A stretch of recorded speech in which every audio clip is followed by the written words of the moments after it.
बहुत धन्यवाद। आप लोग कैसे हैं? मुझे विश्वास है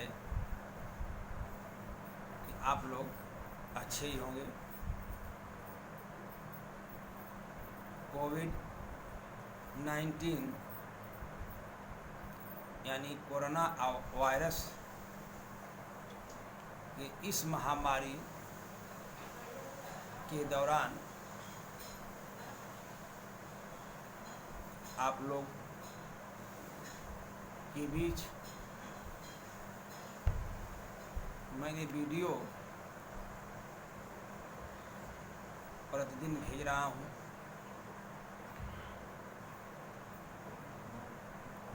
और आप लोग यूनिट वाइज इस वीडियो का अध्ययन भी कर रहे हैं और अच्छे बिंदु को नोट भी कर रहे होंगे, जहाँ तक मुझे आशा और विश्वास है। मैं असिस्टेंट प्रोफेसर रामजी यादव, आदित्य प्रकाश Jalan teachers training college, कुदलुम, Ranchi से कोर्स 1 के अंतर्गत बाल्यावस्था एवं विकास कोर्स 1 यूनिट 5, जो कि व्यक्तित्व क्या है, पर्सनालिटी क्या है, ये भी बता चुके, प्रकार क्या है भी बता चुके। एक व्यक्ति के व्यक्तित्व के गुण क्या हैं, व्यक्ति के व्यक्तित्व में कौन से गुण होने चाहिए, इसको भी मैंने वीडियो में क्लियर कर चुका हूँ। नेक्स्ट वीडियो आप लोगों के बीच में जो प्रस्तुत कर रहा हूँ, उसमें व्यक्तित्व विकास को प्रभावित करने वाले कारक यूनिट 5 कारक में मैंने आपको एक कारक क्लियर कर चुके हैं, जैविकी कारक या प्राणी शास्त्री कारक। दूसरा मैंने आपके वीडियो में भेजे हैं, जो कि वह है सामाजिक कारक। सामाजिक कारक के अंतर्गत मैंने गृह और परिवार, माने परिवार का वातावरण क्या है, उसको भी मैं आपके समक्ष वीडियो बनाकर भेज चुके हैं। तो मैंने पूर्व ज्ञान से इसलिए जोड़ रहा हूँ, किसी भी पाठ को प्रारंभ करने से पहले शिक्षक को, छात्र को उसके मुख्य बिंदु से जोड़ा जाता है, तब ये क्लियर रहता है कि टॉपिक कहाँ से चल रही है। तो उसमें मैंने सामाजिक कार्य के अंतर्गत गृह का वातावरण क्या है, परिवार का वातावरण क्या है, बालक के व्यक्तित्व पर कैसे पड़ता है, इसको मैंने क्लियर कर दिया। थोड़ा सा उसमें और बचा है, एक पॉइंट और रह गया था, उसीलिए इसको आपको जोड़ रहे हैं। फिर नेक्स्ट पॉइंट आएगा, उसको भी क्लियर करता चलूँ या चलता रहूँगा। और मुख्य चीज़ें जो आप नोट करते रहिए, पेन और कापी ले लीजिएगा, मुख्य चीज़ें नोट करते रहिए। तो मैंने एकलौता बच्चा तथा वंशक्रम की बातें बता रहे हैं। परिवार में एकलौता बच्चा और वंश, सही है ना, परिवार में एकलौता बच्चा और वंश की बातें जब हम कर रहे हैं, तो वास्तव में उसमें एक मनोवैज्ञानिक है जिनका नाम है एडलर का विचार। एडलर ने अपने विचारों से यह अभिव्यक्ति प्राप्त कराए हैं और इन्होंने अपनी जो बातें आप लोगों के समक्ष रखे हैं, कहा कि अगर कुटुंब में बच्चे का स्थान तथा उसका जन्म क्रम भी व्यक्तित्व निर्माण में अपना प्रभाव डालते हैं।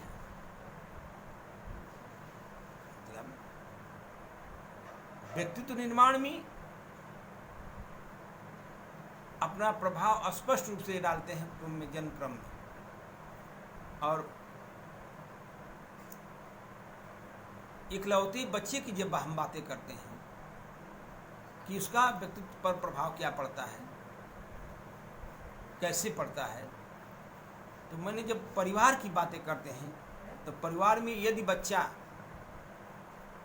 इकलौता होता है तो कितनी अच्छी बातें उन्होंने एडलर ने कहा है कि अगर परिवार में बच्चा इकलौता होता है तो वह आराम और अधिकारों में हिस्सा बांटने वाला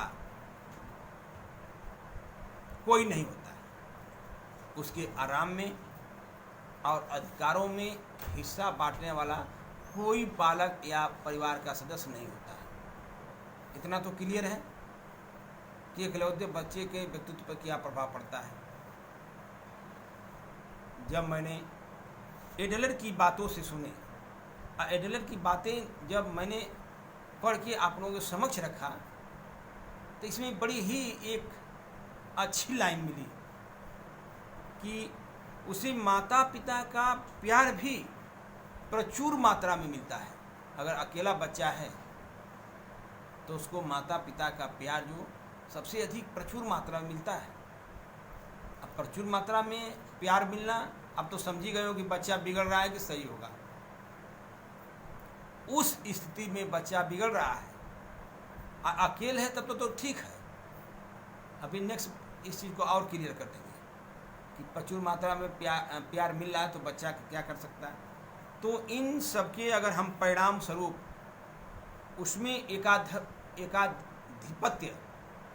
एकाधिपत्य की अगर बातें करेंगे तो उसमें भावना उत्पन्न हो जाती है। एकाधिपत्य की भावना उत्पन्न हो जाती है तथा वह दूसरों पर आश्रित हो जाता है। बच्चा तो इकलौता है, इतना प्यार मिल जाएगा तो ये स्वाभाविक है कि ये दूसरों पर आश्रित हो जाएगा। कोई काम अपने से नहीं करेगा। वो कहीं नहाएगा कपड़ा फेंक देगा, कहीं खाना खाएगा थाली फेंक देगा। तो मतलब कि इतना प्यार हो गया है कि हमको कोई कुछ बोलेगा नहीं। इकलौते बच्चे की यही सबसे अधिक क्या है, उसका व्यक्तित्व का निर्माण कैसे अच्छा सोचेंगे आप तो सोच रहे हैं। जब परिवार में, देखिए कितनी अच्छी बातें लिखा है एडलर ने, किंतु जब परिवार में दूसरा बच्चा जन्म लेता है, देखिए जब दूसरा बच्चा जन्म लेता है या उसका जन्म होता है तो उसको वह अपना प्रतिद्वंदी समझने लगता है। बताइए, जब बच्चों में प्रतिद्वंदिता की भावना है, बच्चों के व्यक्तित्व में प्रतिद्वंदिता की भावना है कि आप तो हमको मिल रहा था, अब हमारे ही में जितना आएगा उसमें आधा वो ले लेगा।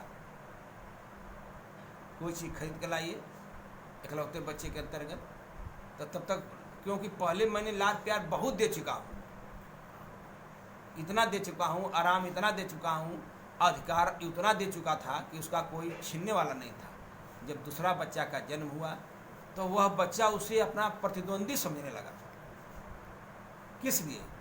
प्यार, उतना प्यार नहीं पाता जितना कि पहले पा रहा था।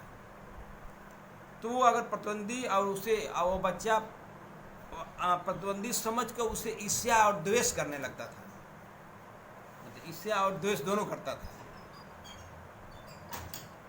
जब ये बातें दूसरा बच्चा जब परिवार में और व्यक्ति की उत्सुकता भी हो सकता है इस बातें पर, और कहा कि दूसरा बच्चा परिवार में अपना स्थान बनाने का वह सतत प्रयास करता है। ऐसी बात नहीं है कि दूसरा बच्चा जन्म लिया तो परिवार में अपना स्थान बनाने का वह सतत प्रयास करता है और परिवार में स्थान प्राप्त करके अब वह अत्यंत उत्सुक व्यक्ति भी हो सकता है और वर्तमान परिस्थिति के प्रति विरोध करने की मनोवृत्ति भी धारण कर सकता है। अगर बच्चा को मार रहा है, इकलौते बच्चे को पहले था, तो दूसरा बच्चा जब पैदा हुआ तो उसको विरोध करने का अधिकार है कि उसको क्यों इतना दे रहे हैं, हमको क्यों नहीं दे रहे हैं। तो बच्चा प्रतंदय के रूप में उसका विरोध भी करने लगता है, क्योंकि पहले सुख पा गया है तो दूसरा उसे दिक्कत होगी ही। इकलौते बच्चे का जन्म क्रम एडलर ने इतनी अच्छी बातों ने स्पष्ट करके बताया। और एक चीज़ एडलर ने और बताया कि अगर परिवार के सबसे छोटे बच्चे को अत्यधिक प्यार मिलता है, बहुत अत्यधिक प्यार, तो क्या होता है, अत्यधिक लाड़ प्यार पाने के कारण उसके बिगड़ने की संभावना सबसे अधिक होती है। बताइए, एडलर ने ये बातें लिखा है, तब मैंने क्यों ऐसा करूं, मैं उसके व्यक्तित्व के साथ खिलवाड़ कर रहा हूं। इसीलिए बालक को कठोर अनुशासन देना चाहिए। ऐसी बात नहीं है कि बालक को, रूसो की बातें समझेंगे तो रूसो ने बालक को, आदर्श आपका रूसो ने जो बालक को कहा कि बालक को स्वतंत्र छोड़ दो, रूसो ने भी कहा था, तो वहाँ पर रूसो ने उसको सिखाने के लिए, स्वतंत्र छोड़ने माने सिखाने के लिए, तो मैंने बच्चे को लाड़ प्यार दिया। इधर ने कहा लाड़ प्यार दिया गया तो ये थोड़ा नहीं कि तुम बिगड़ जाओ, लेकिन बच्चा अधिक लाड़ प्यार पाने के कारण उसका व्यक्तित्व बिगड़ गया। और रूसो ने कहा कि बालक को, प्रकृतिवाद रूसो ने कहा कि बालक को स्वतंत्र छोड़ो। अगर वह प्रकृति के साथ छेड़छाड़ कर रहा है तो प्रकृति उसे स्वयं दंड देगी। जैसे जलती हुई अंगीठी, अगर आपके घर में लालटेन जल रही है, छोटा बच्चा है, छोड़ दीजिए तो बार बार उस लालटेन को छूने जाएगा, बच्चा बार बार छूने जाएगा। तब प्रकृतिवाद रूसो ने कहा कि छोड़ दो ना, लाड़ प्यार देने की कोई ज़रूरत नहीं, एक बार उसे टच कर लेने दो। जब बच्चा उस लालटेन को टच कर लेगा तो क्या होगा, शिथिलता उसके शरीर में होगा कि जलन, वो बच्चा जल जाएगा। और जब जल जाएगा तो प्रकृतिवाद ने कहा कि वो स्वयं सीख लेगा।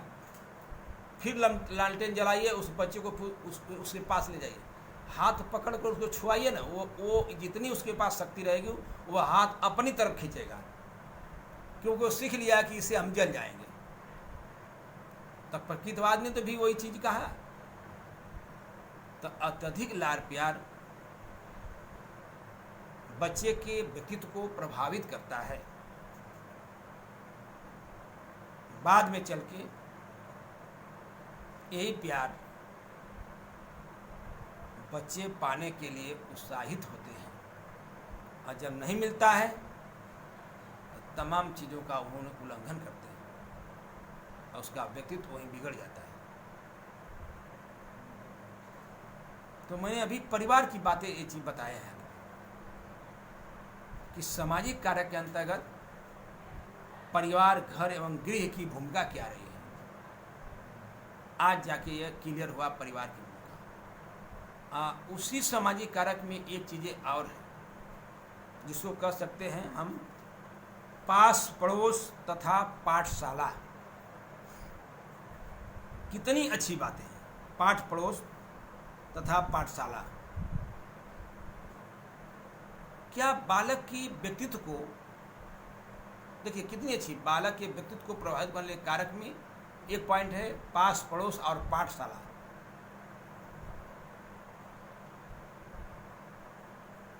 बालक की प्रथम पाठशाला क्या है, परिवार, पास पड़ोस। इसके बाद तब पाठशाला विद्यालय है। उसी दौरान अगर गृह के पश्चात माने बालक अपने पास पड़ोस में कौन मिलता है? साथियों का प्रभाव। पास पड़ोस में साथियों की से वह संपर्क स्थापित करता है। बालक पास पड़ोस में अपने साथियों के साथ संपर्क स्थापित करता है। जब मैंने संपर्क और उसकी अपनी एक मित्र मंडली भी बन जाती है। जैसे बच्चे, देखिए बच्चे बहुत जल्दी मित्र बनाने की प्रवृत्तियां उसमें तीव्र होती हैं और बच्चे अपने स्वयं मित्र मंडली बना लेते हैं। पास पड़ोस और पाठशाला जो बालक के व्यक्तित्व को प्रभावित करता है, मित्र मंडली बना के वह इस मित्र मंडली का भी प्रभाव बालक के व्यक्तित्व पर पड़ता है। बालक के व्यक्तित्व पर इसका अत्यधिक प्रभाव पड़ता है। पढ़ना तो ठीक है, लेकिन अत्यधिक प्रभाव पड़ता है। इस क्रिया में हम अगर सापेक्षीकरण की बातें करते हैं तो सामाजिक अनुकरण के द्वारा वह जीवन की आवश्यक बातों को, मतलब जीवन की वो आवश्यक बातों को ज्ञात अथवा अज्ञात के रूप में सीख जाता है। किसी भी चीज को बालक ज्ञात और अज्ञात के रूप में वह सीख जाता है, साथी सखी के साथ, पास पड़ोस के साथ। ये सभी बातें बालक के व्यक्तित्व के महत्वपूर्ण अंग बन जाती हैं। एक बालक के व्यक्तित्व का महत्वपूर्ण अंग बन जाती है। इसके बाद वह दुखद अनुभव उसके अंदर अनेक प्रकार का वांछनीय आदतों को जन्म देते हैं। उसके अंदर जो है अनेक प्रकार के अवांछनीय आदतों को जन्म देते हैं पास पड़ोस। जब वह पाठशाला में प्राप्त संबंधों के अनुभव भी उसके व्यक्तित्व पर अमिट छाप छोड़ते हैं। जैसा कि अगर पाठशाला की समग्र वातावरण की हम बातें करते हैं, समग्र वातावरण का प्रभाव बालक के ऊपर अच्छा या बुरा तो पड़ता ही है। शिक्षक के प्रति स्पष्ट कहा कि शिक्षक का जो बातें हैं, शिक्षक का उसके प्रति व्यवहार क्या है। पाठशाला में शिक्षक का एक छात्र के प्रति व्यवहार कैसा है, वो भी उसके व्यक्तित्व को प्रभावित करता है। अगर नहीं करता तो विभिन्न विषयों और उपलब्धियों की बातें आती हैं कि किस विषय में कैसा बालक है, किस विषय में कैसा बालक है, उसकी उपलब्धि के आधार पर एक शिक्षक उसके व्यवहार को प्रभावित करता है। और पाठांतर क्रियाओं में उसका कार्य भाग जो पाठशाला में है, नियम, बंधन, अनुशासन इत्यादि आगे चलकर उसकी जीवन शैली का निर्धारण करते हैं। पाठशाला में बच्चे का एक उत्तम व्यक्तित्व का निर्माण होता है। इसीलिए बालक को अनुशासन में रखना, बालक को मैं अनुशासन में रख करके उसके व्यक्तित्व का निर्माण पाठशाला के माध्यम से किया जा सकता है। अब बालक जब अपने व्यक्तित्व के निर्माण में पास पड़ोस और पाठशाला से सीख करके, कुछ न कुछ सीख करके एक अच्छे व्यक्तित्व का निर्माण होता है। व्यक्तित्व का अच्छा निर्माण क्या है? अनुशासन है, ज्ञान है, विषय संबंधित ज्ञान है, छात्र के साथ उसका व्यवहार क्या है, यही तो है एक अच्छे व्यक्ति के व्यक्तित्व का निर्माण या बालक का निर्माण। इसके अलावा कुछ और है। तो मैंने 2 पॉइंट क्लियर कर दिए, घर और दूसरा पास पड़ोस और पाठशाला।